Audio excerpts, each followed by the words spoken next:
ehitab müüri, mis on 16,1 kilomeetrit pikk, noh plaani järgi, ta tahab nii pikka ehitada. Esimesel päeval teevad ehitajad valmis 800 meetrit. Trump ütleb neile, work harder, there are thousands of Mexicans coming over the border every minute.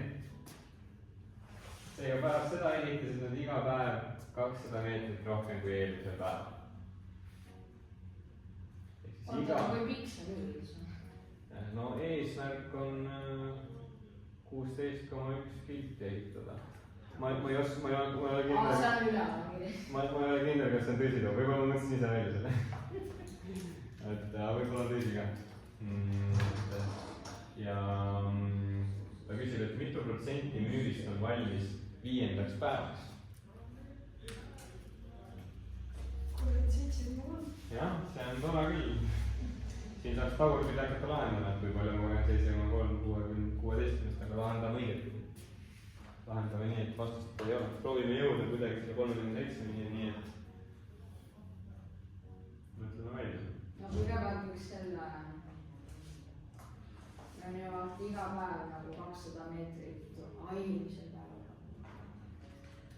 Kas te saate nagu sellest jah, nagu see, et mida tekst tahab teile öelda, et just see lause, et seega pärast seda ehitasid nad iga päev 200 meetrit rohkem kui eelneval päeval. Ehk siis igal uuel päeval on 200 meetrit rohkem kui eelmisel päeval.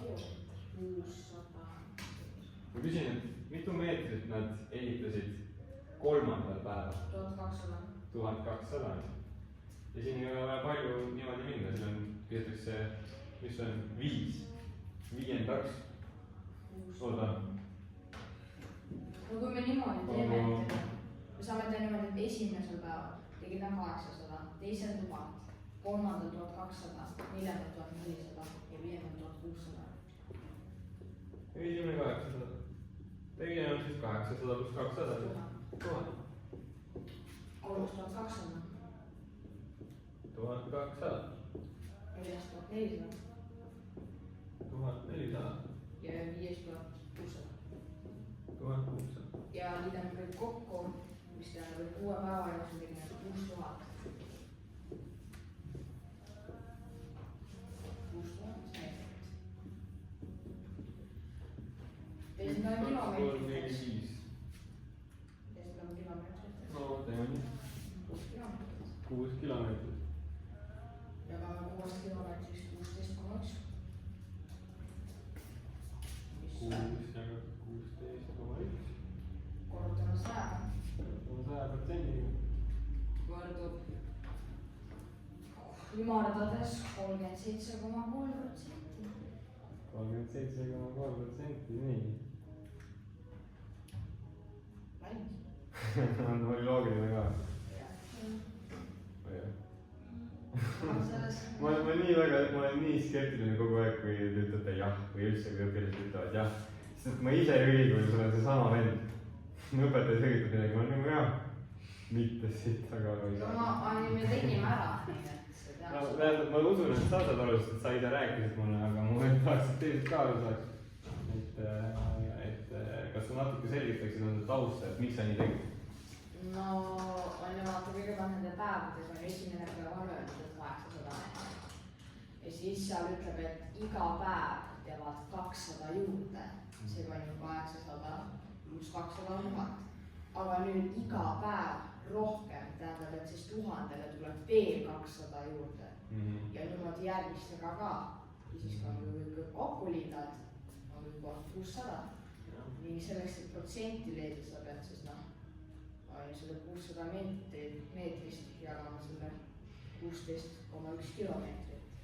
Aga sa ei saa nagu erinevaid nagu neid sümboleid jagada, seega sa pead meetrit tegema kilomeetriteks. Ja siis see võtub 6 jagatud 16,1-ga ja siis korrutad 100-ga ja protsent on olemas. Jah, see protsendiga arvutamine, üks variant on jah, seda protsenti niimoodi arvutada.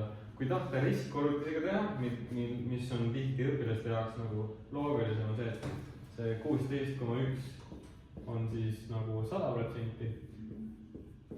Ja siis, mis ta on 6 kilti, on siis see nagu X, mida me tahame. Ja siis see tehe tuleb täpselt sama. See on siis 6 jagatud 100-ga ja 6 korda 100 6 korda 100 ja jagatud siis 16,1. Et noh, ma oleks võinud seda 100-ga siia murruna peale kirjutada samamoodi nagu siia on kirjas. Et lõpuks tuleb ikka siia 37,3%. Protsenti on siis ka selle unustasin pannud. See on siis, me otsisime seda osa, et kui suur osa müügist on tehtud. Üks asi, mis mind ennast nüüd, kui ma hakkan seda nagu on second thoughts loen, siis see on küsitud, et mitu protsenti müügist on valmis 5. päevaks. 5. Mind häirib see, et kas ta mõtleb 5. päeva lõppu või 5. päeva algust. Sest kui ta mõtleb 5. päeva algust, siis see ei ole õige. Siis on jätnud 400 siis. Jah, et seda nagu ei ole olemas, vaata. Et aga see on jah minu enda viga. No ju ta mõtleb siis ikkagi 5. päeva lõpuks. No. Ju siis mina mõtlesin jah 5. päeva lõppu. Kuidas seda võiks ümber sõnastada nii, et oleks kindel, et 5. päeva? 5. päeva lõpuks. Jaa, täpselt nii.